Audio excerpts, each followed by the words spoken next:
Five, four, three, two, one, go. At this time of year, few sights evoke more feelings of cheer and goodwill than the twinkling lights of a Christmas tree. The popularity of a tree at Christmas is due in part to my great-great-grandparents, Queen Victoria and Prince Albert.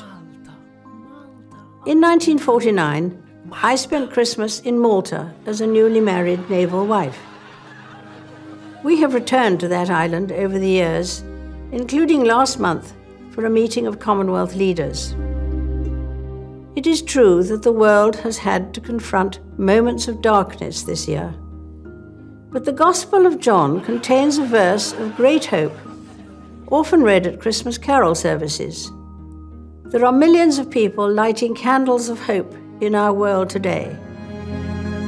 Christmas is a good time to be thankful for them and for all that brings light to our lives.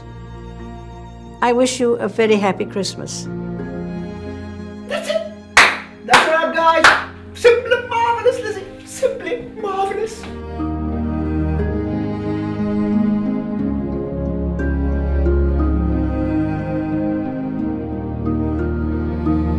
Thank you, Mark.